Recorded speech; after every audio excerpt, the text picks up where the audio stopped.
शुका सारिखे पूर्ण वैराग्य ज्याचे, वसिष्ठा परिज्ञान योगेश्वराचे, कवी वाल्मिका सारिका मान्य ऐसा, नमस्कार माझा सद्गुरु रामदासा.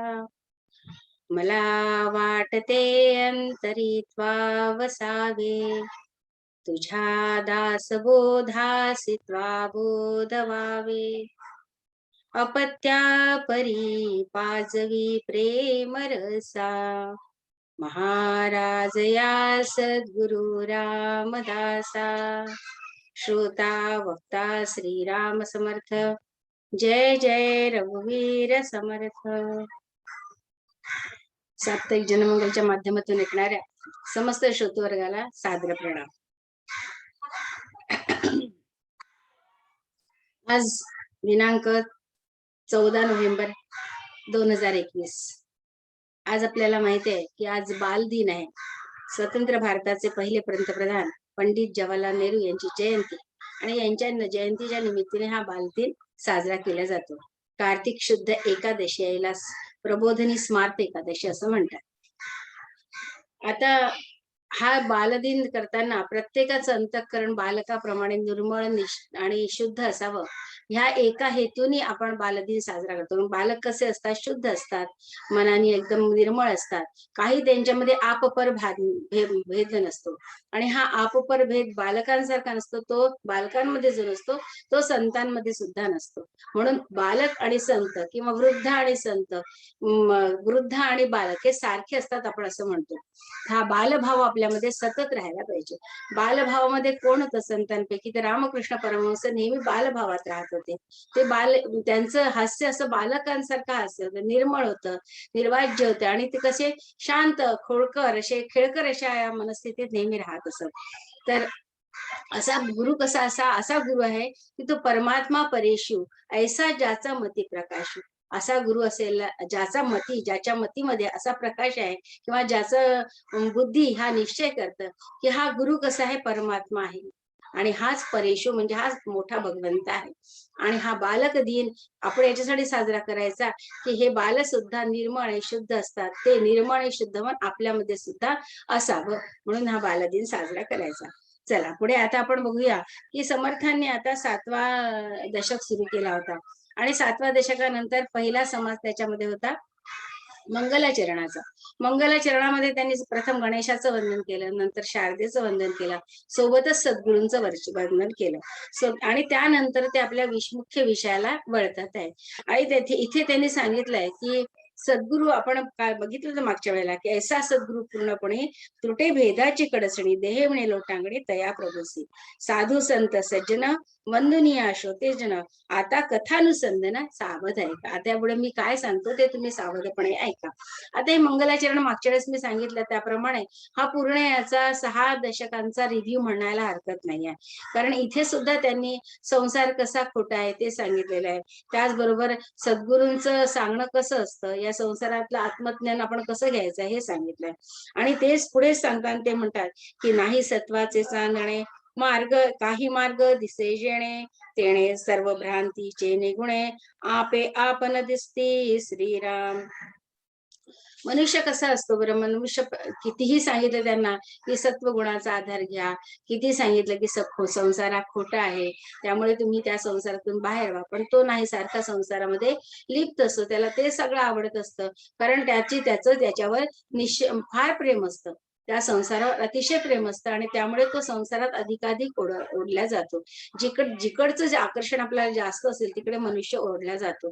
तसा त्याला माहिती आहे की हा अरे दीर्घ स्वप्न आहे, संसार हा आपल्याला पडलेलं दीर्घ स्वप्न आहे आणि ह्या स्वप्न जसं आपलं झोपेतून जाग झालं की नाहीच होतं, त्याप्रमाणे हा संसार सुद्धा नाहीसा होणार आहे. पण हे तुम्हाला कळणार कधी? हे समर्थ म्हणतात हे तुम्हाला कळणार कधी? की सद्गुरूंनी सांगितलं तर कळणार आहे. ज्याप्रमाणे सूर्याचा प्रकाश जर पडला तर दिवस आणि रात्र होते, दिवस होतो, प्रकाश पडतो आणि रात्र झाली की तो प्रकाश नाहीसा होतो. त्याचप्रमाणे सत्व गुणाचं चांदणं सुद्धा सूर्याचा प्रकाश पडला तरच आपल्याला मिळतं. कारण जर दिवस झाला नाही तर रात्र होणार नाही, रात्र झाली नाही म्हणजे सत्वगुणाचं सांधणं पडणार नाही. त्याचप्रमाणे जर आपल्याला ज्ञान सूर्य आपला प्रकाशला तर आपल्याला सत्वगुणाच्या चांदण्याचा आनंद मिळणार आहे. ते म्हणतात ह्या चांदण्यामध्ये थोडा तरी मार्ग दिसतो. म्हणजे सत्वगुण जर मनुष्याने धारण केला तर त्याला असं वाटायला लागतं की भगवंताकडे जाण्याचा मार्ग त्याचा मोकळा होतो. त्याला असं वाटायला लागतं की मी आता भजन करावं, पूजन करावं, नाम घ्यावं, त्या भगवंताच्या, संतांच्या, सज्जनांच्या सहवासात राहावं, हे त्याला वाटतं. नाही तर तो कसा भ्रमाने वेढलेला गेलेला आहे. त्याला हे सगळं संसार खरा वाटल्यामुळे तो त्यामध्येच लिप्त झालेला आहे. पण तेच असल्यामुळे त्याला अज्ञानाने तो लिप्त झालाय, म्हणून त्याला ज्ञानाचा प्रकाश मिळत नाही. हे दृश्य खरं वाटायला लागतं आणि त्यामुळे तो त्याच्यातच राहतो. पुढे समर्थ म्हणतात की निजेले असताच मेले, पुन्हा उपजताच निजले, ऐसे आले आणि गेले बहुत लोक. या संसारामध्ये कितीतरी लोक निजले म्हणजे अज्ञानातच राहतात आणि अज्ञानातच मरण पावतात. अज्ञानातच मरण पावून परत जन्माला येतात, परत तीच त्याची म्हणजे पुनरपी जननम पुनरपी मरण जननी जठरे शयनम असं म्हटलेलं आहे की तुम्ही किती वेळा जन्म घेणार आणि किती वेळा मरण. केव्हा तरी आपल्याला या जन्म मरणाच्या फेऱ्यातून चुकायचं असेल, निसटायचं असेल, मोकळं व्हायचं असेल, बंधनातून मोकळं व्हायचं असेल तर त्या सद्गुरूंचं आपण स्मरण केलं पाहिजे आणि त्या आत्मज्ञानाची जी आहे ती प्राप्ती करून घेतली पाहिजे. म्हणून ते म्हणतात तयाचे कष्ट, तया कष्टाचे निरसन, या सगळ्या कष्टाचं निरसन व्हायचं असेल ना तर व्हावया पाहिजे आत्मज्ञान. मनुष्याला आत्मज्ञानाची प्राप्ती व्हायला पाहिजे. म्हणून हे निरूपण अध्यात्म ग्रंथ, म्हणून मी तुम्हाला हे अध्यात्म ग्रंथाचं निरूपण सांगितलेलं आहे. मी तुम्हाला का सांगतोय तुम्हाला की तुम्ही हे ह्याच्यातनं बाहेर पडायला पाहिजे. मग ही अध्यात्म विद्या कशी आहे बरं? ते म्हणतात सर्वांगाणाम आदि अंतच मध्यम च अहम अर्जुन अध्यात्म विद्या विद्यानाम वादहा प्रवदताम अहम. हे गीतेच्या 10व्या अध्यायातला 20वा श्लोक आहे. ते म्हणतात अहम आत्मा गुडाकेश सर्व भूताशय स्थित अहम आदिच मध्यंच भूतानाम अतः एवच. मी कसं आहे की आधी मध्य आणि अंत म्हणजे सर्व जीवांच्या अंतर्यामी असणारा मी कसं आहे की मीच हा गुडाकेश म्हणजे अर्जुना मी सर्वत्र भरलेला आहे. 20व्या श्लोकात त्यांनी सांगितलं मी सर्वत्र भरलेला आहे. मग सर्वत्र भरलेला असताना मी आधी म्हणजे माझं मूळ स्वरूपही मीच आहे, मध्यंतरातही मीच आहे आणि शेवटही मीच राहणार आहे. मग हे माझं स्वरूप असताना तू एवढा भ्रमात का पडलेला आहे? ते 30व्या श्लोकात ते सांगतात अध्यात्म विद्या विद्यानाम वादहा पर्वदताम अहम. म्हणजे जेव्हा अध्यात्म विद्या जी आहे म्हणजे आत्मज्ञान जे आहे ते सुद्धा मीच आहे. जेव्हा विभूती योग सांगितला कृष्णाने 10व्या अध्यायात तेव्हा तो सांगतो जसं जलदेवतेमध्ये वरुण मी आहे, असंच प्रत्येक पिंपळामध्ये वृक्षामध्ये पिंपळ माझं विभूती आहे. त्याचप्रमाणे ते सांगतात की ज्ञानामध्ये अध्यात्म विद्या ही माझी विभूती आहे. त्याशिवाय मी दुसरं कोणतंच नाही. कारण विचार करणारा कोण आहे? विचार करता. अध्यात्म विद्या म्हणजे त्या विद्येवर आपण विचार करत जातो, सारखा विचार करून ती आपल्याला प्राप्त करून घ्यायची आहे. त्या अध्यात्म विद्येतलं तत्वनिर्णायक जे सत्य आहे ना ते सुद्धा मीच आहे. या विद्येमधून काय निघतंय? एक तत्व बाहेर पडतो की अहम ब्रह्मास्मी म्हणजे मीच तो आहे. मग ही जी चर्चा चालते अध्यात्मिक विद्येची ही कशी चर्चा चालते? लोक आपण बघितलं की वारंवार या चर्चा चालतात. चर्चेमधून एक असं काहीतरी सिद्धांत बाहेर पडतो. ते म्हणतात ही चर्चा जर चालते या चर्चेचे 3 प्रकार त्यांनी सांगितलाय. एक जल्प सांगितलाय, एक वितंडा सांगितलाय आणि तिसरं ते सांगतात आहे की याच्यामध्ये वाद हा तिसरा सांगितला. म्हणजे ही जे तत्व चर्चा आहे त्यामध्ये 3 प्रकार सांगितले. त्यातला जल्प म्हणजे कसं आहे की प्रमाण पुढे करायचं म्हणजे काहीतरी दाखले द्यायचे आणि दाखले द्यायचे आणि आपलं म्हणणं आहे ते पटवून देण्याचा प्रयत्न करायचा. इतका काही खटाटोप करायचा, त्याकरती खडाजंगी करायची आणि त्याला जल्प असं म्हटलेलं आहे समर्थांनी. ते म्हणतात की याला जल्प असं म्हणतात. पुढे साधं उदाहरण द्यायचं. आता जनतेने काय केलं, फार मोठा कलाकार म्हणून एखाद्याला डोक्यावर घेतला, आपण बघितलं त्याला डोक्यावर घेतलं, त्याच्या पुत्रांनी काय काय पराक्रम करून ठेवले आणि ते नाहीतच झालेले असे सिद्ध करण्याचा आता खटाटोप सुरू आहे. याला जल्प असं म्हटलेलं आहे. ते झालेच नाही. असं वाटायला लागतं की तो खूपच अबोध आहे, असं बालक आहे आणि त्यांनी काहीही केलं नाही. इतका तो खटाटोप सांगतात, ते आपल्या मनावर बिंबवतात आहे आणि वेगवेगळे प्रमाण दाखले देतात. याला जल्प असे म्हटलंय. आता वितंडा कशाला म्हणतात? तर एकमेकांवर एकाने दुसऱ्याचा पराभव करण्यासाठी काहीतरी हे करायचं, एकमेकांवर काय म्हणतात टीका टिप्पणी करायची आणि तो प्रयत्न असा करायचा की माझंच खरं आहे, हा जो माझा खरा आहे म्हणून ते दाखले द्यायचे, एकमेकावर टीका टिप्पणी करायची आणि ते करताना आपलं खरं करण्याचा प्रयत्न करायचा. त्याला वितंड म्हटलंय. आपण म्हणतो मुलांना वितंडवाद घालू नको, माझ्याशी तू वितंडवाद घालू नको, कारण मला तुझ्याशी बोलायचं नाही. आता हे सध्या आपण बघतो ना, एक नेता रोजच पत्रकार परिषद घेतोय आणि सांगतोय, जसा काही तो त्याचा मुलगा असल्यासारखा तो सांगतोय की या मुलांनी जे केलेले गुन्हे आहे ते सगळे खरेच काय, ते अजिबात खोटे आहे आणि त्यांनी काहीही केलं नाही. तो एक पत्रकार वारंवार तेच सांगतोय नेता. मग आता हा का सांगतोय, वितंडवाद करतोय हा, की आपलं सगळ्यांनी ऐकावं, आपले जे टीका टिप्पणी आपण करतोय ती सगळ्यांनी ऐकावी, एवढ्यासाठी त्याचा सगळा खटाटोप झालाय. मग सगळ्यांच्या त्यावर प्रतिक्रिया येतात, त्या प्रतिक्रिया खोडून काढायच्या, परत आपण त्यावर टीका टिप्पणी करायची, याला वितंडवाद म्हटलंय. तिसरं म्हणतात आहे वाद. शेवटी तत्व निर्णय करता केलेली चर्चा असते ना, तो जो तत्व निर्णयाला वाद म्हणतात. जो आपण एखाद्या, आता सिद्धांत काय आहे की मी ब्रह्म आहे, मी ब्रह्म आहे या सिद्धांतासाठी म्हणून तत्व चर्चा केली जाते. आता मोठे जे वेदांती असे बसतात आणि ते तत्व निरूपणाची चर्चा करतात. ही चर्चा करताना शेवटी त्याचा जो सिद्धांत असतो तो बाहेर पडतो की मी ब्रह्म आहे, माझं स्वरूप मी आत्मा आहे, मी ब्रह्म आहे, मी देह नाही आहे, देहाच्या पलीकडे मी कोणीतरी आहे. ह्या सगळ्या तर्क वितरांकाचा शेवट आहे, जो सत्य आहे त्याला वाद असं म्हटलेलं आहे. म्हणून श्रीकृष्ण असा म्हणतो की या तत्व निर्णय सत्याची जो बाजू आहे ना, किंवा सत्याचा जो वाद आहे ना, ते माझं रूप आहे. श्रीकृष्ण भगवान म्हणतात की सत्य म्हणजे मी आहे. मग जीवनात अध्यात्म असलं तर मनुष्य जीवनात अध्यात्म नसलं तर मनुष्य अंधाळ्यासारखा वागतो, प्रपंच करतो, तो अंधाळ्यासारखा करतो. पण जीवनात जर अध्यात्म असला तर डोळसपणे प्रपंच करतो.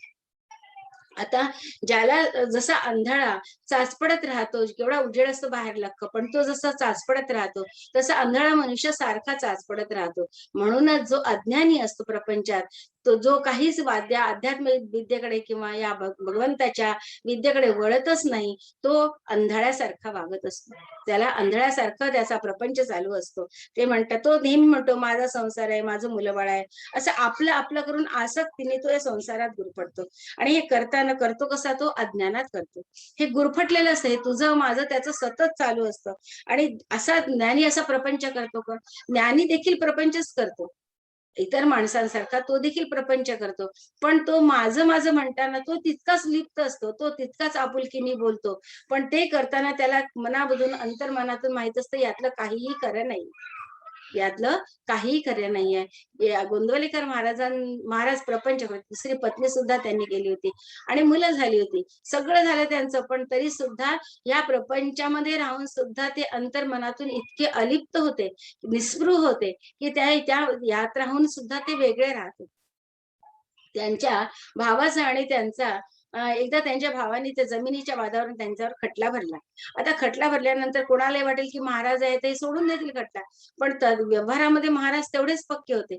महाराजांनी सांगितलं व्यवहार हा व्यवहारासारखा असावा. त्यांनी त्याच्यावर खटला त्याचं प्रत्युत्तर दिलं आणि प्रत्युत्तर दिलं म्हणे आता जिथे कोर्टाची काम चालतं त्या तालुक्याच्या गावी जायला निघाले. त्या दिवशी त्यांची कोर्टाची तारीख होती. त्यांचा भाऊ पण तो निघालेला, चुलत भाऊ, तर तो खाली पायी चालत होता आणि हे बैलगाडीतून निघाले. ते म्हणतात अरे चल ना माझ्यासोबत, आपण बैलगाडीतून जाऊ. तेवढे नाही, आपल्या दोघांचा खटला आहे, आपण दोघांचं भांडण आहे. तर महाराज म्हणाले अरे ठीक आहे, भांडण आहे तर ते दोघं वकील भांडतील ना, तुम्ही कशाला भांडायचं पाहिजे, जे आपण केले ना वकील तर ते भांडतील.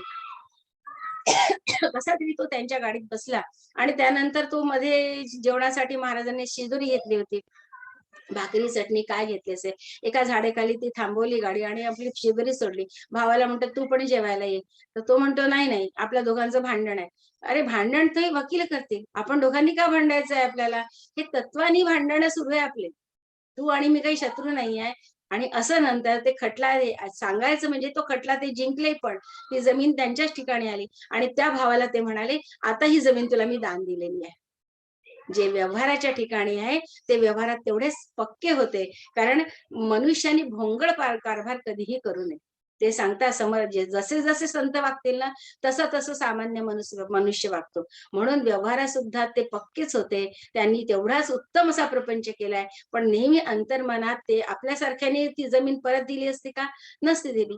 कारण आपण साधे माणसं आहोत. आपण त्या प्रपंचासाठी त्या जमिनीचे भांडलेलो आहोत. पण महाराजांनी भांडले आणि तीच जमीन त्याला परत दिली. कारण त्यांना माहित होतं, की हे शाश्वत नाही. हे सुटणार आहे. केवळ त्याची वृत्ती बदलावी म्हणून त्यांनी त्या कोर्टामध्ये पाऊल टाकलेलं आहे. आपल्या भावाची वृत्ती बदलावी आणि त्याला हे माझं तुझं, तुझं माझा संसार, हे भांडणं हे नको होते. यासाठी त्यांनी ते केलं आणि ते म्हणून ते म्हणतात आहे, की आता कसं आहे, तू आता ही तुला मी पूर्ण देऊन टाकलेली आहे. म्हणून ते अज्ञानाच्या झोपेत सगळे जीव काही अज्ञानाची झोप आहे त्या माणसांना लागलेली. हे जे असे वागतात ना, त्यांना अज्ञानी जीव असं समर्थांनी म्हटलेलं आहे. आणि मग ते म्हणतात, की असे लोक जन्म मरणाच्या कितीतरी येरा झाऱ्या घालतात आणि निसटून जातात. पुढे ते म्हणतात, या कारणे अध्यात्म ग्रंथ, या कारणे अद्वैत ग्रंथ अध्यात्म विद्येचा परमार्थ पहावया तोची समर्थ जो सर्वांगी श्रोता. आता अध्यात्म विद्यानाम वाद प्रवदता सांगितलंय, की प्रवदतामह ही जी आहे अध्यात्म विद्या उत्तम आहे. पण मग आता ही जी सांगायला कोणाचा आधार घ्यावा लागतो, की सद्गुरूंचा. सद्गुरू तुमच्या जवळ असतील, सद्गुरू आपल्या नेहमी निकट असतील तर आपल्याला ते समजावून सांगतील. पण सतत आपल्याला त्यांचा सहवास लाभणं कठीण आहे. आपण सतत सद्गुरूंच्या सहवासात राहू शकतो का? त्यासाठी आपण आपली कामं, धंदे, व्यवहार सोडून देणार आहे का? आपला प्रपंच बाहेर टाकून देणार आहे का? हे आपण करू शकत नाही. मग अशा वेळेला सद्गुरूंच्या वचनांनी परिपूर्ण असे अध्यात्म ग्रंथ आपल्याला कामास पडतात. या अध्यात्म ग्रंथांचा जो आपण अभ्यास घेतो, अध्यात्म विद्येचा अभ्यास आपल्याला त्या अध्यात्म ग्रंथामधून असतो. म्हणून ते म्हणतात, की अध्यात्म ग्रंथाचा तुम्ही आधार घ्या आणि हा आधार घेताना तुम्ही त्याचा पूर्ण अर्थ समजून घ्या. शब्दाच्या पलीकडे काय अर्थ आहे तो समजून घ्या. आणि हे समजून घेण्यासाठी एक त्यांनी अट घातली आहे, की जयाचे चंचल हृदय तेणे ग्रंथ सोडूची नये, सोडिता अलभ्य अर्थ येथेचा. एखाद्या जेव्हा स्थिर बुद्धीचा मनुष्य असतो ना, त्याला एकदा वाचून कळतं आणि एकदा वाचून कळल्यानंतर त्याची बुद्धी जर स्थिर असेल, तो त्यामध्ये पूर्णपणे रत झालेला असतो किंवा पूर्णपणे त्यांनीच आत्मसात केली असते. तो त्यातून बाहेर पडत नाही, कारण त्याची बुद्धी त्या ठिकाणी स्थिर झाली असते. पण जर अस्थिर बुद्धीचा मनुष्य असेल, जो ज्याचं हृदय चंचल आहे, आता इकडे आणि आता तिकडे असं ज्याला असं आवडतं, तो एका क्षणामध्ये बाहेर जातो, एका क्षणामध्ये तो भगवंताचं करतो, एका क्षणामध्ये प्रपंचामध्ये रमतो, एका क्षणामध्ये त्याला बाहेरचं जग आकर्षण पडतं. हे जेव्हा असं ज्याचं चंचल हृदय आहे ना, त्याने ग्रंथ सोडू नये. त्याने नित्य नेमाने आपण जे पारायण करतो ग्रंथाचे, रोज आपण गजानन महाराजांची कोणी पोथी वाचतो, कोणी दासबोधामधला एखादा समास वाचतो, कोणी स्वामी समर्थांचा ग्रंथ वाचतो, कोणी शिर्डीच्या साईबाबांचा ग्रंथ वाचतो. असं करताना गोंदवलेकर महाराजांचं एक प्रवचनाचं पान रोज वाचणारे लोक आहेत. मग हे का करावं आपण, की आपल्याला सतत आपण आपलं जे चित्त जे बाहेर गेलेलं आहे, जे मन आपलं सतत चंचलपणे इकडे तिकडे वावरत आहे, त्याला गोळा करून आपल्याला एका ठिकाणी आणायचं. मग एका ठिकाणी एका दिवसातून काही काळाकरी तरी ते एकत्र गोळा होऊन आपल्या एका ठिकाणी बसेल आणि भगवंताचं चिंतन करेल. म्हणून तो अध्यात्म ग्रंथ सोडायचा नाही. त्या अध्यात्म ग्रंथाचं वाचन वारंवार करायचं. एका गृहिणीने मला विचारलं, तर काय गजानन महाराजांची सारखी सारखी पोथी वाचायची? तेच तर ते अध्याय असतात, ते आपल्याला माहित असतात, ते पाठवून गेले असतात, तरी का वाचायचं बरं आपण? ते म्हणतात, विवरता विशेष कळू लागेल. यासाठी याचं उत्तर समर्थांनी इथे दिलेलं आहे, की आपलं चंचल हृदय आहे, ते चंचल हृदय समजा आपल्याला गोळा करून एकचित्त करायचं असेल, तर त्या अध्यात्म ग्रंथाचं वारंवार वाचन करायचं. आपण गोष्टींसाठी ते वाचतच नाहीये. माझं चित्त तिथे एकत्र व्हावं, मी त्या चित्ताने माझी स्थिरता व्हावी, एवढ्यासाठी तो अध्याय त्या दिवशी वाचायचा असतो.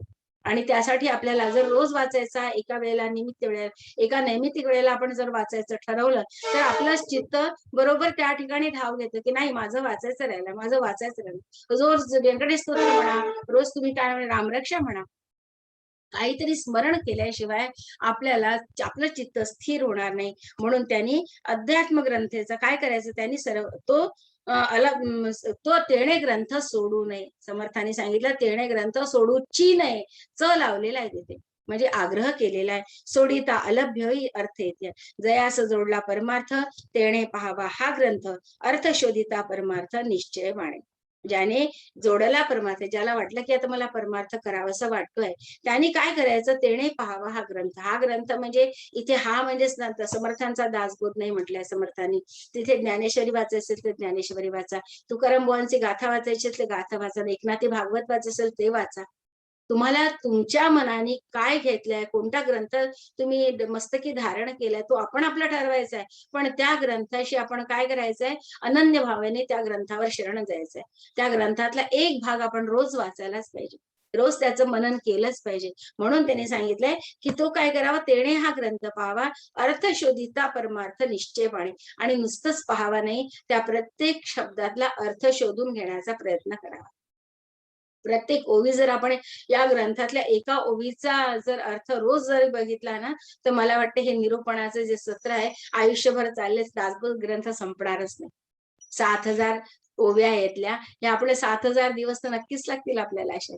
म्हणून आपण हा इतका वरवरचा अभ्यास करतोय. जसं आपण परमार्थ वरवरचा करतो ना, तसा अर्थ वरवरचा करतोय. प्रपंच मात्र आपण खूप निगुतीने करतो, तसा आपण हा करायला पाहिजे. तो आपण काही करत नाहीये. म्हणून ते म्हणतात की आता तुला अर्थ शोधे, तुला निश्चय जर तुला मानून घ्यायचा असेल, भगवंताचं जे माझं रूप हेच भगवंताचं रूप आहे, हा निश्चय माझ्या मनात जर मानून घ्यायचा असेल, तर त्यांनी या ग्रंथातला अर्थ शोधायला हवा. म्हणून आता पुढे एक त्यांनी दिले आहे की हा ग्रंथ लिहिताना बरेच जणांनी त्यांच्यावर काय केलेलं आहे की हा ग्रंथ तुम्ही प्राकृतमध्ये कसा लिहिला, संस्कृतमध्ये ग्रंथ लिहायचा, संस्कृतमध्येच त्याचं वाचन करायचं. असं आपल्याला माहितीये की अध्यात्म ग्रंथ हे बहुतेक संस्कृतमध्ये आहे. उपनिषद, वेद, श्रुती हे सगळे जे आहेत ना संस्कृतमध्ये आहेत. मग हे संस्कृत मधलं प्राकृत मध्ये आणायचा अट्टहास का तुमचा? जसा ज्ञानेश्वरांवर हा हे झालेला होता, आरोप झाला होता, तसा तुकाराम एकनाथ महाराजांवर झाला होता आरोप, तसा समर्थांवर झालाय की हा तुम्ही प्राकृतमध्ये का आणला आहे, काय संस्कृतमध्येच हे तुम्ही करत नाहीये. तेव्हा ते म्हणतात आहे की एक म्हणती मराठी काय हे तो भल्यासी ऐको नये, ती मूर्ख नेणतीचे अर्थान्वयासी. जयास नाही परमार्थ त्यासनेकडे येथीचा अर्थ, नेत्रे विण निधान स्वार्थ अंदासकडे. लोहाची मांदूस केली, नाना रत्ने साठविली, ते अभ्याग्याने त्यागली लोखंड म्हणून. आता एक लोखंडाची पेटी गेली आहे, लोखंडाच्या पेटीमध्ये नाना प्रकारची रत्न भरलेली आहे, हिरे, माणकं, चांदी, सोनं सगळं भरून ठेवलेलं आहे. फक्त आणि ती लोखंडाची पेटी एखाद्याच्या अभाग्याच्या हातात ती आली, जो भाग्यहीन आहे त्याच्या हाती आली आणि लोखंडाची पेटी म्हणून त्यांनी ती टाकून दिली. तर त्याच्यासारखा कोण आहे, करंटा कोण म्हणावा लागेल, त्याच्यासारखा करंटा किंवा मूर्ख तोच म्हणावा लागेल.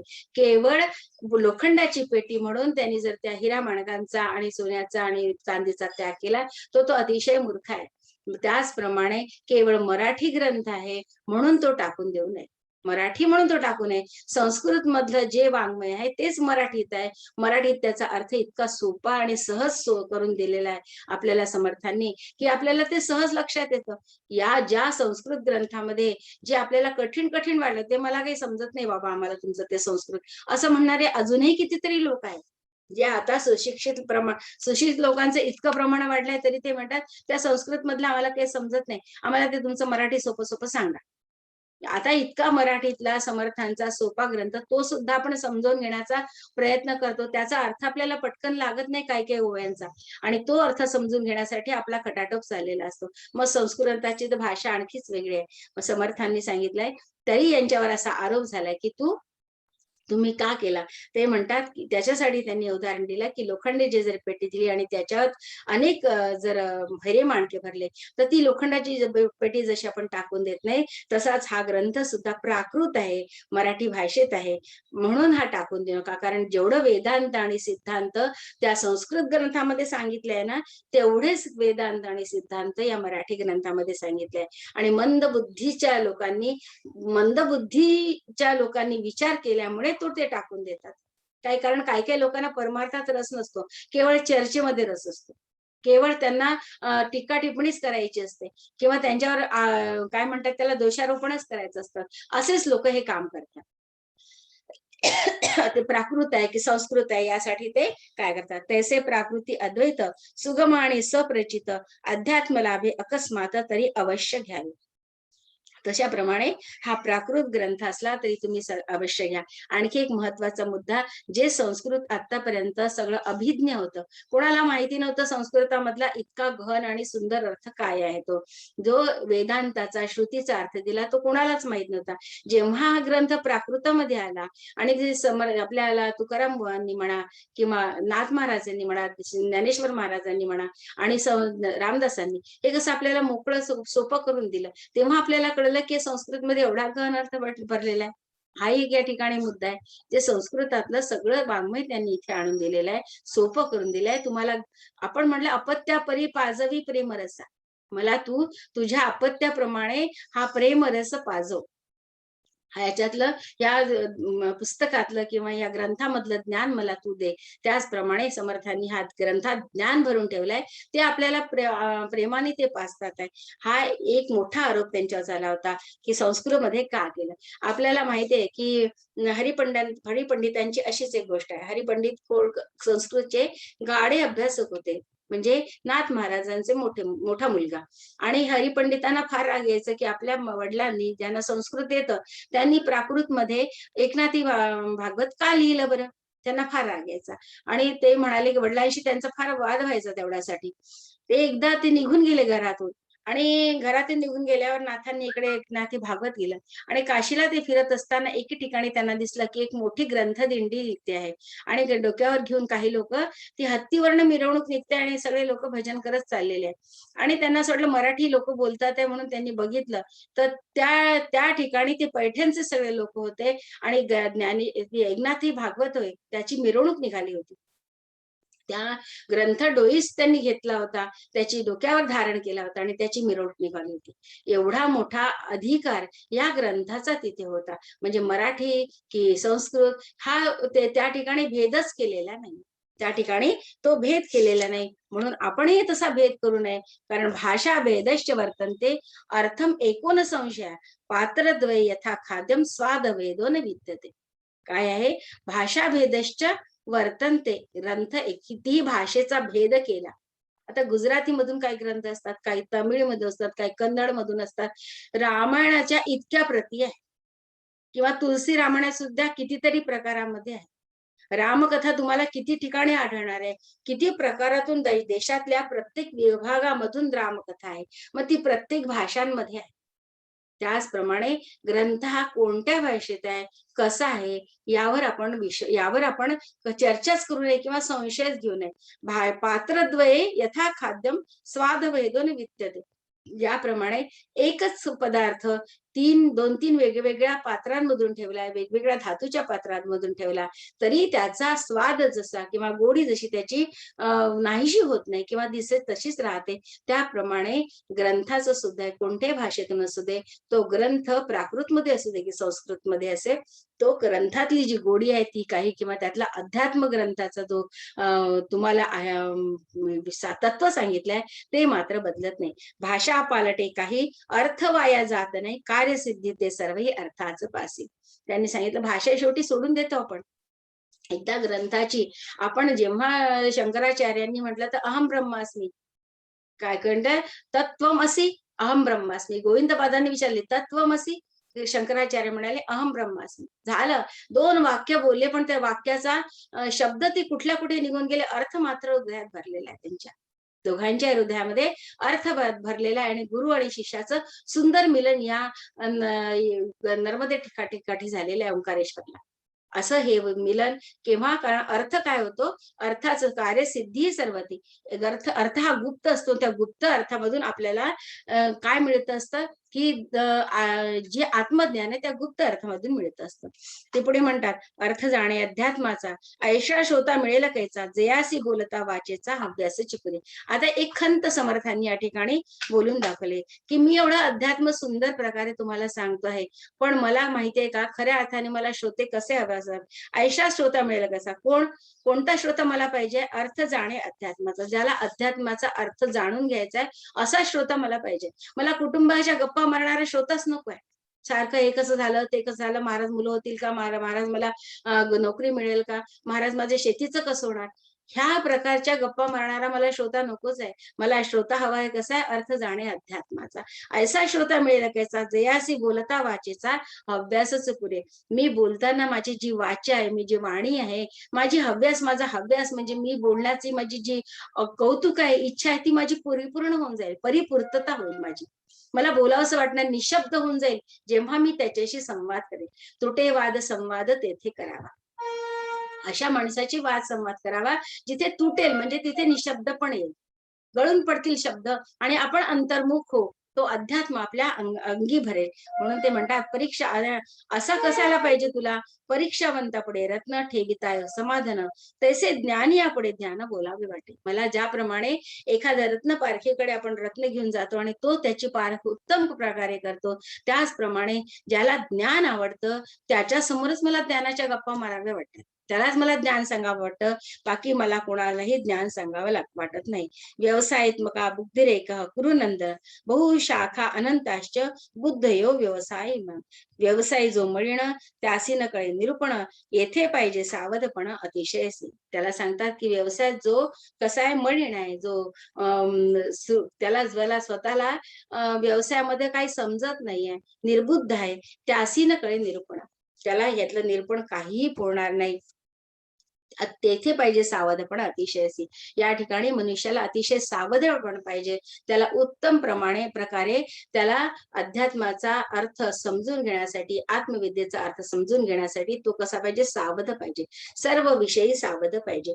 जेथे निरूपणाचे बोल आणि अनुभवाची बोल, ते संस्कृता परिसखोल अध्यात्म श्रवण. कसं आहे हे अध्यात्माचं श्रवण, निरूपणाची बोल आहे. हे जे निरूपण करतो ना आपण, ते निरूपणाच्या बोलातून आपण फक्त तेवढंच सांगायचंय. आणि अनुभवाची बोल. आता इथे अनुभवाचा ओलेपणा म्हणजे आपलेपणा, प्रेमळपणा, त्याचं जे ओल केव्हा येते हो, जेव्हा आतून बाहेर येते ओल. जमिनीची ओल नेहमी आत पाणी असले तर ते बाहेर वरती दिसायला लागते, की आपण म्हणतो जमिनीला ओल आलेली आहे, कारण ते पाणी आतून आलेलं असतं आणि ते मग बाहेर येते जमिनीवर. मग ती जशी जमिनीची ओल भरते तसे आतून आलेला अनुभव आहे आणि म्हणून तो बाहेर पाझरतोय. कशातून, निरूपणाच्या बोलातून पाझरतोय. आणि म्हणून तो संस्कृता परिसे खोल, तो संस्कृत पेक्षाही खोल आहे अध्यात्म श्रवण. म्हणून हे संस्कृतापेक्षाही सुद्धा आहे कसं खोल आहे अध्यात्म श्रवण. मग हे काय करायचंय आपल्याला, हे श्रवण आपल्याला समजून घ्यायचं आहे. मग त्यासाठी ग्रंथ कोणता सोडायचा नाही, एकच ग्रंथ धरायचा, मस्तकी धरायचा, त्या ग्रंथाचा अभ्यास करायचा. आणि हे ग्रंथ अभ्यास करता करता त्या ग्रंथाच्या खोलापर्यंत, अर्थापर्यंत जाऊन पोहोचायचं. जाऊन पोहोचल्यानंतर त्याचा एकदा गेल्यानंतर मग तो अनुभव आपल्याला प्राप्त होतो. आणि अनुभव प्राप्त झाल्यानंतर ग्रंथही गळून पडतो, शब्दही गळून पडतात. हे व्हायचं असेल तर समर्थांनी परत शेवटी माया ब्रह्माचं निरूपण केलेलं आहे थोडस. ते म्हणतात माया अनेक विश्वरूपी, माया विष्णूचे स्वरूप, मायेची सीमा अमुक बोलीजे तितुकी. मायेला अनेकपणाने माया भरलेली आहे. तिचं मी किती वेळेला तुम्हाला ती मी समजावून सांगितली. ती कशी आहे, विश्वरूपात ती प्रगट होते आणि ती विष्णूचं स्वरूप आहे. आपण माहिती आहे की प्रकृती ही पुरुषाच्या सान्निध्यात राहते, त्याच्या स्वरूपावर राहते, त्याच्यासारखीच ती मोहिनी घालते. तसंच मायेच्या विस्ताराला काय मर्यादा नाहीये. तिच्याबद्दल जितकं सांगावं ना तितकं खोट कमीच आहे. म्हणून शेवटच्या वेळेस ते म्हणतात पुढे ब्रह्मनिरूपण निरूपिले ब्रह्मज्ञान, जेणे तुटे मायाभान एक सरे.